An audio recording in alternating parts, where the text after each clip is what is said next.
I want to get this right, so I want to look at my notes for this. According to this, you are black. Is that correct? That is correct. That is correct. Okay. Not African American. That's not a term I like. How come you don't like the term African Ridiculous. American? I was born and raised in America. I've never been to Africa. Why am I an African American? Most of my people have been here longer than most of the other people in this room. Yet most people don't have a hyphen. I'm an Italian American, Greek American, Romanian American. It's an absurd term. It's a term that Jesse Jackson almost single-handedly crammed down the throats of our media. And after Jackson began to talk about why blacks should have some connection to Africa, all of a sudden, New York Times, LA Times, all of the media began using that expression. It's ridiculous. Yeah. So the guys that use these phrases, what are they going for there?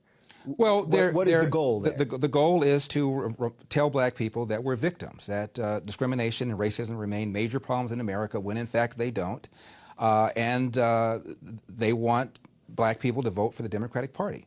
The Democratic Party gets 95% of the black vote, and the reason they get it is because blacks are convinced that the #1 issue facing the country right now is social justice, racist white cops, discrimination, systemic racism, microaggression, whatever new word they come up with, and it's a bunch of nonsense. The #1 problem domestically facing this country is a breakdown of the family. A black kid, or a kid, not just a black kid, a kid raised without a dad is 5 times more likely to be poor and commit crimes, 9 times more likely to drop out of school, and 20 times more likely to end up in jail. So you're far more likely to end up in jail without having a dad than you are because of a white racist cop. Right. So, but you wouldn't not acknowledge that there are some systemic issues. Give me an example.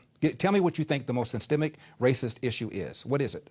Well, I would say that because black people in most cases, in many cases, were descendants of slaves, that racism as an institution, that it just, a certain amount of it just exists. 2015? Give me the most blatant racist example you can come up with right now. I think you could probably find evidence that, in general, cops are more willing to shoot if the perpetrator is black than white. What's your basis for saying that?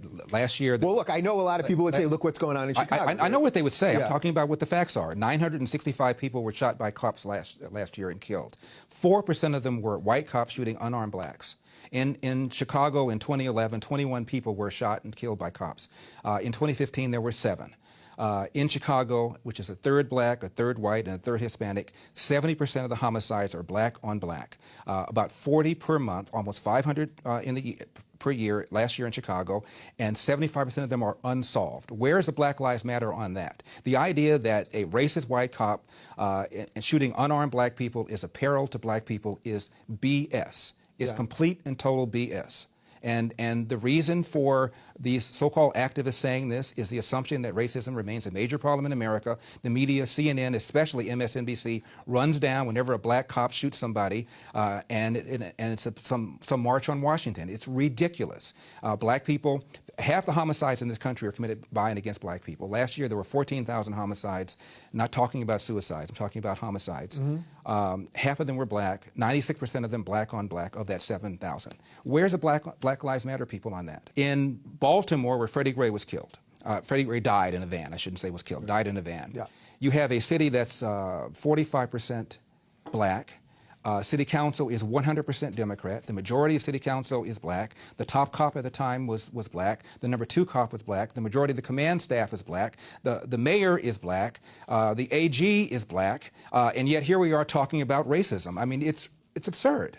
And in the last 30 or 40 years, the percentage of suspects killed by cops who are black has declined 75%. However, the percentage of whites killed by cops has flatlined. Yeah. And so, if anything, people are more concerned about shooting black people for fear that they're going to be called racist. And almost every one of these incidents, whether it's Eric Gardner in New York, who died because he was selling Lucy's and resisted arrest, whether it's Tamir Rice in Cleveland, who was twirling around the gun, whether it's Michael Brown in Ferguson, who had just committed a strong-arm robbery, almost every one of these incidents involved somebody resisting arrest. Why don't you just do what the police tell you? My dad said, when I get pulled over, have my hand at 10 o'clock, have my hand at 2 o'clock, say yes, sir, say no, sir, make sure my paperwork is in order, and if I feel the cop is mistreating me, get a badge number and deal with it later on. If Jesse Jackson and Al Sharpton and Obama and the whole group of them told black people to do that, we'd have a lot fewer of these things to deal with in the first place. Yeah. The biggest burden that black people have, in my opinion, again, is the percentage of blacks, 75% of them, that are raised without fathers. And that has every other social negative consequence connected to it. Crime, not being able to compete economically in the country, being more likely to be arrested, that's the #1 problem facing the black community. And when I hear people tell me about systemic racism or unconscious racism, I always say, give me an example, and almost nobody can do it. So the family stuff. So I'll follow your logic there on the family stuff. What can actually be done about that then? I mean, because that's a big reverse the welfare state. In 1890, 1900, you look at census reports, a black kid, believe it or not, was slightly more likely to be born to a nuclear intact family than a white kid. Even during slavery, a black kid was more likely to be born under a roof with his biological mother and biological father than today. What's happened is we launched this so-called war on poverty in the 60s, where literally Lyndon Johnson sent people knocking on doors. I lived in the 60s, and people knocked on doors apprising women of their availability to welfare, provided there was no man in the house. And we went from 25% of blacks being born outside of wedlock in 65 to 75% right now. And you look at how much money that we spent on welfare, and the lines are parallel. It was a neutron bomb dropped on this country, not just on the black community, but on people in general. At one time, only about 5% of whites were born outside of wedlock. Now 25% of whites are born outside of wedlock. It is the #1 problem in this country, and what we've done, in my opinion, is we've economically incentivized women to marry the government, and we've allowed men to abandon their financial and moral responsibility. And now we have this.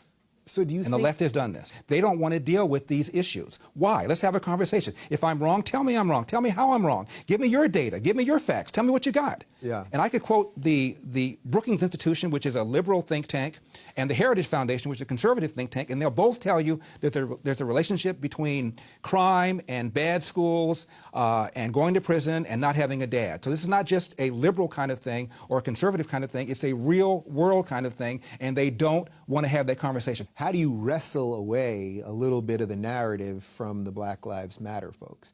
Because obviously I tell the truth. You care about the same thing. Of course right? I do. I tell the truth. I talk about the #1 cause of preventable death for young white men is car accidents. The #1 cause of preventable death for young black men is homicide committed by other young black men. I tell the truth. I give the facts. And the facts are racist. Yeah, so the facts are racist. Facts are racist. Right. Hashtag facts are racist.